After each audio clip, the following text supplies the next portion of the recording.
बुद्ध ही वैद्यनाथ हैं। वैद्यनाथ का मतलब क्या? वैद्यों के नाथ, वैद्यों के स्वामी, चिकित्सकों के स्वामी, डॉक्टरों के स्वामी कौन है? बुद्ध हैं। ये एक बुद्धिज्म का श्लोक है जिसमें तथागत बुद्ध की वंदना जो है भैषज्य गुरु के रूप में है। भैषज्य गुरु का मतलब क्या? वैद्यनाथ, वैद्यों के नाथ, डॉक्टरों के स्वामी, डॉक्टरों के डॉक्टर के रूप में तथागत बुद्ध को याद किया गया है। नमो भगवते भैषज्य गुरु तथागताय अर्हते सम्यक बुधाय। तो ये भारत में आप इधर जाइएगा, तिब्बत में, चीन में, जापान में, तो बुद्ध को मेडिसिन बुद्धा के रूप में याद किया जाता है। बहुत सारी प्रतिमाएं चीन और जापान में मेडिसिन बुद्धा की मिलती है।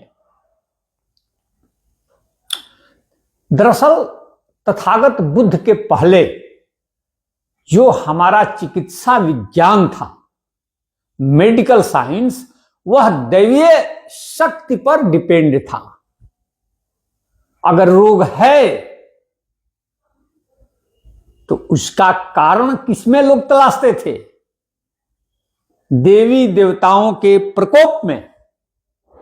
और इलाज की पद्धति क्या थी? रोगों का इलाज की पद्धति क्या थी? तावीज, तंत्र मंत्र, जादू टोना। तथागत ने मेडिकल साइंस को अंधकार के उस गर्त से निकालकर विज्ञान के प्रकाश में प्रकाशित किया है। इसीलिए आपको चीन जापान में तथागत बुद्ध को मेडिसिन बुद्धा कहा जाता है। भैषज्य गुरु, वैद्यनाथ, डॉक्टरों के डॉक्टर। तथागत बुद्ध का जो सिद्धांत था, कार्य कारण सिद्धांत, कि बिना कारण का कोई कार्य नहीं होता है, उसी में मेडिकल साइंस का वो सूत्र छिपा हुआ है, जिस सूत्र के आधार पर आज का मेडिकल साइंस की इमारत खड़ी है। अगर रोग है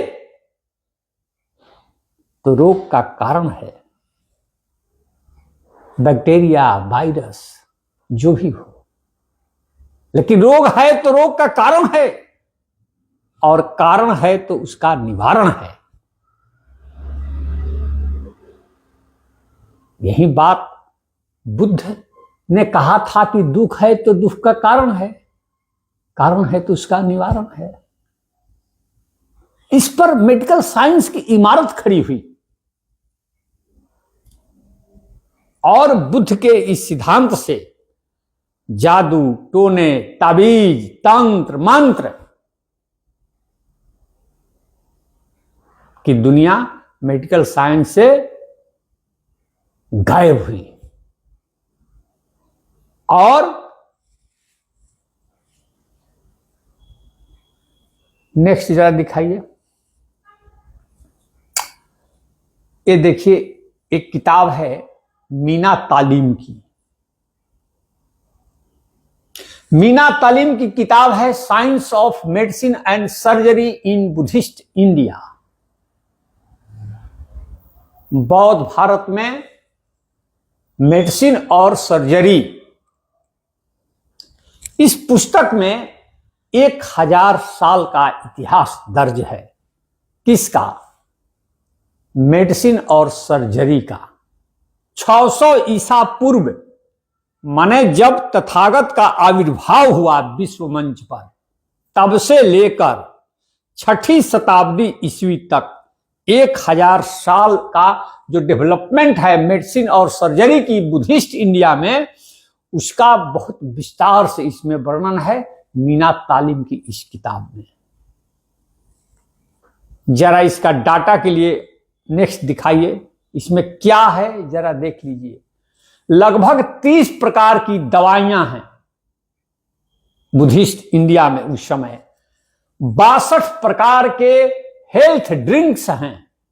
50 प्रकार के रोग, जिनमें से 17 विशेष रूप से अध्ययन किए गए हैं इस किताब में तालीम की। और लगभग 11 प्रकार के रोगों की सर्जरी का जिक्र है, वर्णन है, तथा 71 प्रकार के शल्य उपकरणों, सर्जरी के जो करने के जो औजार होते हैं, वो 71 प्रकार के सर्जरी के उपकरणों का विवरण और चित्रण है, चित्र सहित है इस पुस्तक में। और महिलाओं, स्त्री रोग विशेषज्ञ जो आजकल हो रहे हैं, महिलाओं के जो रोग हैं उसके बारे में डिटेल चर्चा इस पुस्तक में है, जिसका विकास तथागत बुद्ध के आविर्भाव से लेकर करके 1000 साल बाद तक बौद्ध भारत में हुआ। इसीलिए मैं कहता हूं कि बुद्ध ही वैद्यनाथ हैं। हमारे यहां जो बड़े बड़े वैद्य हुए, जैसे जो प्राचीन वैद्य हुए जीवक, जिनका हॉस्पिटल था राजगीर में, तक्षशिला से पढ़े लिखे थे, तो जीवक क्या थे? बौद्ध ही थे, तथागत बुद्ध से प्रभावित थे और बुद्ध के चिकित्सक भी थे जीवक। इसके बाद चरक, जिनको फादर ऑफ मेडिसिन कहा जाता है इंडिया में, फादर ऑफ मेडिसिन, तो चरक कनिष्क के राजसभा में थे, बौद्ध थे, बौद्ध चिकित्सक थे, मेडिसिन के बहुत बड़े विशेषज्ञ थे। और सुश्रुत को सर्जन कहा जाता है, बड़े सर्जन। और बाद में वाग्भट हुए, जिन्होंने सर्जरी और मेडिसिन दोनों पर काम किया है। तो हमारे यहां के जो सबसे बड़े बड़े डॉक्टर हुए प्राचीन काल में, जीवक का पहला स्थान है। चरक, सुश्रुत, वाग्भट सभी के सभी बौद्ध थे। तब सभी के सभी बौद्ध थे। इसलिए अगर तथागत बुद्ध को वैद्यों का नाथ कहा जाए तो इसमें कोई अतिशयोक्ति नहीं है। नेक्स्ट, ये देखिए, ये भी बहुत अच्छी किताब है, medicine in the Buddhist monastery. हमारे देश में जो आरोग्यशालाओं का, हॉस्पिटल का जो विकास हुआ है, वो मोनेस्ट्री से हुआ है, बौद्ध मठों में हुआ है। बौद्ध मठ ही शिक्षा के केंद्र थे, बौद्ध मठ ही चिकित्सा के केंद्र थे। चिकित्सालय बौद्ध मठों में ही थे, औषधालय बौद्ध मठों में ही थे। और यही जब बौद्ध मठ से बाहर निकले, तब स्वतंत्र चिकित्सालय कायम हुआ दुनिया में। ये इस किताब में केनिथ ने बहुत डिटेल वर्णन किया है, medicine in the Buddhist monastery, कि मोनेस्ट्री से, बौद्ध मठों से चिकित्सालयों का, हॉस्पिटल्स का कैसे डेवलपमेंट हुआ। नेक्स्ट, ये देखिए, इसको बोअर पांडुलिपि कहा जाता है। चिकित्सा विज्ञान की पहली ऑथेंटिक पुस्तक, इसको बोअर ने इसकी खोज की थी, तो वो सेना में थे, तो उन्हीं के नाम पर इसे बोअर पांडुलिपि कहा जाता है। ये जो लिपि है, ये 5वीं और 6वीं शताब्दी ईस्वी की लिपि है, जिसका विकास धम्म लिपि से ही हुआ है। और ये मिला कहां? ये मिला कूचा से, चाइना के कूचा के एक बौद्ध स्तूप से मिला। अब इसे आप अंदाजा कर सकते हैं कि चिकित्सा विज्ञान की जो पांडुलिपि मिली देश दुनिया में, बोअर पांडुलिपि वह एक स्तूप से मिली, और इसमें चरक का भी वर्णन है, सुश्रुत का भी वर्णन है। उन लोगों की जो चिकित्सा पद्धति थी उसको इसमें कोट किया गया है, और कम से कम तीन पार्ट्स में तथागत बुद्ध को याद किया गया है। ऐसे थे हमारे वैद्य गुरु वैद्यनाथ, कौन? तथागत बुद्ध। नेक्स्ट, ये देखिए, इसमें डिटेल है। यह पांडुलिपि 1890 में मिली थी। बोअर पांडुलिपि चीन के कुचा के पास एक खंडहर के बौद्ध स्तूप में दबी हुई मिली थी।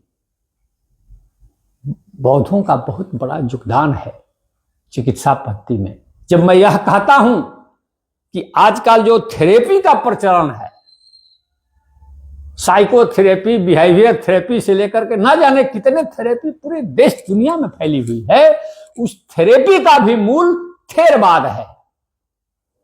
थेरवाद का देन है थेरेपी, जो मिस्र में जाकर के ज्यादा लोकप्रिय हुआ।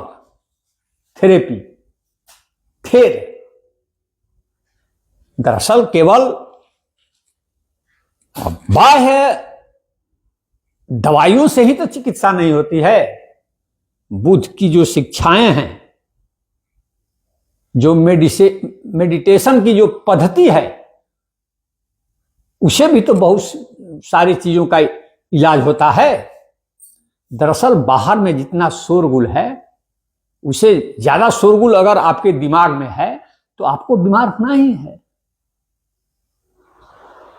अब आप लाउड स्पीकर जब बजता है विभिन्न त्योहारों पर, या डीजे बजता है, तो आपको कैसा खराब लगता है, नींद नहीं आती है, बीमार हो जाते हैं उस शोरगुल के कारण। अगर उससे भी ज्यादा शोरगुल आपके अंदर है, दिमाग में है, तो बीमार तो होना ही है। विपश्यना।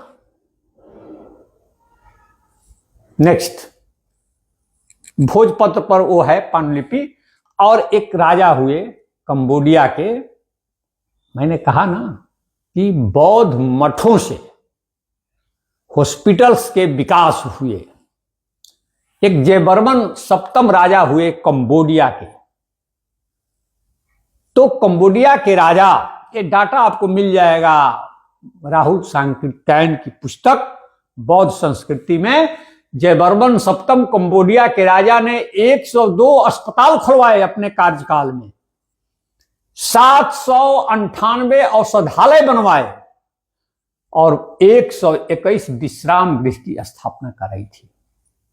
बहुत बड़े बौद्ध राजा थे कंबोडिया के। इन्हें कंबोडिया का सम्राट अशोक कहा जाता है। जिस तरह सम्राट अशोक ने